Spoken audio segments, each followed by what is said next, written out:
हमारी आज की कहानी है बहू छोटे घर की ही चाहिए। 3 साल पहले आंचल की शादी एक संपन्न घराने में हुई थी। छोटा और सुखी ससुराल जैसे सबको दिखता था, दरअसल वैसा था नहीं। फिर भी अपने पति आदित्य के स्नेह और साथ से आंचल ससुराल में रच बस गई थी। आज आंचल अपने मायके जाने वाली थी क्योंकि छोटे भाई प्रतीक के लिए लड़की देखने जाना था। आंचल और आदित्य जब घर पहुंचे तो वहां भी सब लोग लगभग तैयार ही थे। आंचल की माँ बेटी दामाद के लिए चाय बना लाई और बड़ी भाभी ने फटाफट पकौड़े तल दिए। पापा जल्दी से गर्मा गर्म जलेबी ले आए। सब जानते थे कि आंचल को जलेबी से प्यारा कुछ नहीं। खैर, चाय नाश्ता करके सब छोटे भाई से हंसी मजाक करने लगे।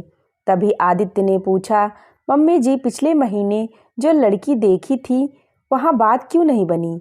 तो आंचल की माँ कहने लगी, नहीं बेटा जी, वो तो बहुत ऊंचे खानदान और पैसे वाले लोग थे। हमें तो सीधे साधे परिवार की लड़की चाहिए।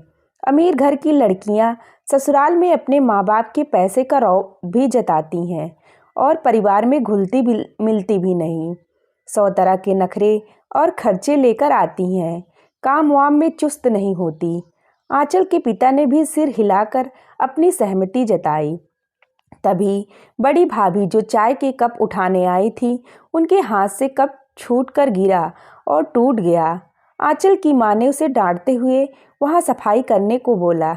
जब भाभी रसोई में बाकी बर्तन रखने गई तो आंचल की माँ ने धीरे से कहा, अमीर घर की लड़की को इस तरह डांट भी नहीं सकते। आंचल की बड़ी भाभी भी बहुत संपन्न परिवार से नहीं थी। ऐसा कहते कहते एक कुटिल सी हंसी उनके होठों पर तैर गई, जो आंचल के दिल में तीर सी जाल चुभी।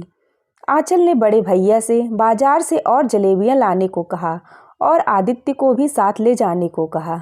जब वो दोनों चले गए तो आंचल ने अपने माँ पापा से कहना शुरू किया, माँ, अभी जो आप कह रही थी ना, इसीलिए शायद मेरी सासू माँ ने मुझे आदित्य के लिए चुना, जबकि इनके लिए भी कई अमीर परिवार के रिश्ते आए।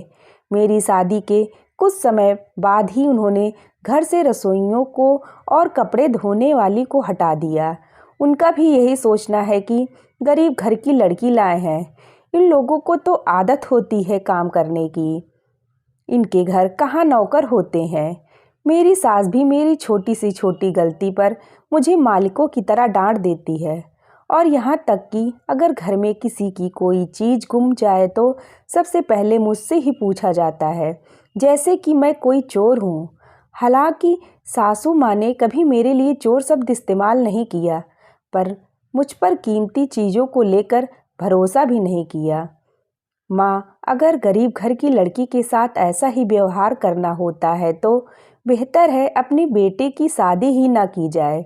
जो आप बड़ी भाभी के साथ करती रहीं, उसकी ब्याज सहित भरपाई आपकी बेटी ने की है अपने ससुराल में। कहते कहते आंचल फूट फूट कर रोने लगी। साथ ही आंचल की माँ पापा और रसोई से आई भाभी की भी अश्रुधारा बह निकली। कभी अगर उनकी किसी चीज़ की तारीफ कर दूं तो सीधा सुनने को मिलता है कि हाँ, तुमने कहा ये सब पहले देखा होगा। ये तो आदित्य हैं जो हर पल हर बात पर मेरे साथ खड़े रहते हैं, तभी मैं वहाँ रह पा रही हूँ। नहीं तो ससुराल में अगर पति भी साथ न दे तो रह पाना मुमकिन भी नहीं। पर आपके तानों के डर से तो भैया ने भाभी का साथ देना भी छोड़ दिया है। कभी सोचा है भाभी कैसे सब सहती होंगी? ये जो जलेबी मुझे पसंद है ना, इसे भी मेरी सास मिडिल क्लास मिठाई कहती है और बहुत इतरा कर कहती है कि हमारे घर में तो इसे कोई खाता तक नहीं। और ऐसे अनगिनत बातें हैं, आप नहीं जानती माँ ये शब्द कितने चुभते हैं। ये बोलते बोलते आंचल सिसकियाँ लेने लगी। उसका गला पूरी तरह भर गया और वो उठकर अपनी भाभी से लिपट गई। आंचल की माँ के आंसू भी थम ही नहीं रहे थे। वो खुद को कोसने लगी और अपनी बहू से माफ़ी मांगते हुए कहने लगी कि मैंने कभी सोचा भी नहीं था कि मेरी करनी लौटकर इस तरह मुझ पर आएगी। अब आइंदा कभी तेरा दिल नहीं दुखाऊंगी बहू। भाभी, आंचल और माँ तीनों गले लगकर न जाने कितनी ही देर रोते रहे। ऐसा क्यों होता है कि जब तक अपने किसी पर न बीते, लोग समझना और सुधरना ही नहीं चाहते। न जाने कैसी कैसी मानसिकता बना लेते हैं। क्या ये सोच सही है कि अपने से नीचे घर की लड़की चाहिए ताकि उसे दबा कर रख सके? दहेज न लेकर क्या पूरी जिंदगी की गुलाम खरीद लेते हैं?